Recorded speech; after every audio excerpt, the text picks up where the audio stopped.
Hello friends, welcome back to my channel. ఇది వచ్చేసి mummy వాళ్ళ ఇంట్లో అనమాట. మమ్మీ వాళ్ళు నేను ఎప్పుడు వెళ్ళినా కూడా ఏదో ఒక స్పెషల్ చేస్తుంది. నేను ఇంట్లో అన్ని రకాలు చేసుకుంటా ఇక్కడ మా జైపూర్లో, కానీ మమ్మీ చేతితో చేస్తే అది స్పెషల్. ఇక్కడ నేను బగారా రైస్ వేసుకుంటా, చికెన్ చేసుకుంటా, కానీ మమ్మీ చేతితో చేస్తే ఆ టేస్టే వేరు వస్తుంది కదా. సో మమ్మీ నా కోసం బగారా రైస్ ఇంకా చికెన్ చేసిందనమాట. ఇంకా వచ్చే రోజు సంక్రాంతి హాలిడేస్ నుండి మా ఇంటికి వచ్చే రోజు అనమాట. ఇది మంచిగా పచ్చి బఠానీలు వేసి బగారా రైస్ చేసింది. చికెన్ కొంచెం పులుసులా వేసింది అనమాట. బగారా రైస్లోకి పులుసులా ఉంటే మంచిగా ఉంటుందని చెప్పేసి చేసింది. మంచిగా ఎమ్మిగా హ్యాపీగా కడుపు నిండా భోజనం చేసేసి ఇంకా చూడండి ఎంత ఎమ్మి ఉందో చూడడానికి. సూపర్ ఉండే టేస్ట్ మాత్రము. సో మాకు ములక్కాయ చెట్టు ఉంటుంది అనమాట. సో ములక్కాయలు కాసినాయి కొన్ని.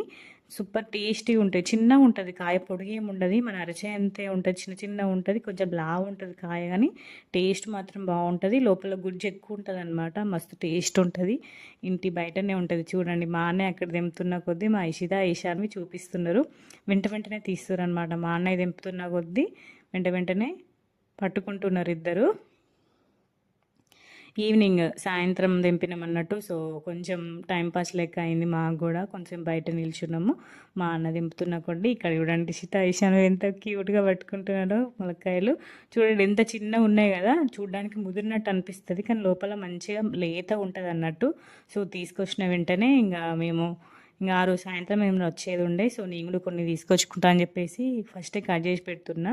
ములక్కాయలు కట్ చేసి పెట్టుకుంటే మనకి ఫ్రిడ్జ్లో స్పేస్ సేవ్ అవుతుంది, మనకి టైం కూడా సేవ్ అవుతుంది కదా వంట చేసుకున్నప్పుడు. సో అందుకని చెప్పేసి మొత్తం ఫ్యామిలీ అందరం కూర్చొని నేను కట్ చేసిన కొద్దీ వాళ్ళు పైన మొత్తం తీస్తారు అన్నట్టు.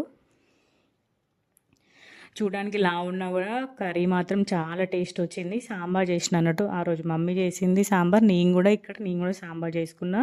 చూడండి ఎంత లా ఉన్నాయో చూడడానికి, కానీ సూపర్ గుజ్జు ఉండే, మంచిగా లేత ఉండే. టేస్ట్ మాత్రం చాలా అంటే చాలా బాగా వచ్చింది. సాంబార్ మాత్రం మంచిగా ఉండే. చూడండి ఇంక అందరూ కొంచెం విడిపోయినాయి అట్లనే ఉంచి మమ్మీ ఇట్లా వాటి తోలుతోటి కట్టేస్తుంది అన్నట్టు. సాంబార్లో మసిలితే సూపర్ టేస్ట్ వస్తాయి అవి కూడా. సో నేను కట్ చేసిన కొద్దీ అందరూ తీస్తున్నారు అన్నట్టు. ఇవన్నీ కాయలు వచ్చినాయి మాకు ఆ చెట్టుకి.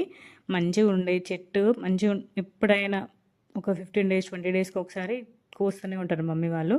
ఇవి నేను తీసుకొని మమ్మీ వాళ్ళు తీసుకున్నారు అన్నట్టు. ఇట్లా కడుతుంది అన్నట్టు. చూడండి అట్లా థ్రెడ్స్ లాగా కడుతుంది, వాటి దారంతో కడుతుంది అన్నట్టు. సో ఇంకా నెక్స్ట్ డే ఇంటికి వచ్చినాక సాంబార్ చేసిన. ఎంత బాగుండో చూడడానికి, ఎంత లావు కనబడుతున్నాయి కదా ములక్కాడలు. అన్ని రకాల వెజ్జీ, సొరకాయ, బెండకాయ, వంకాయ అవన్నీ వేసి సాంబార్ చేసిన. నేను మా కన్నయ్య కంగారులో వీడియో తీయడమే మర్చిపోయినా. అట్లుంటుంది మరి మనతోటి. బాయ్.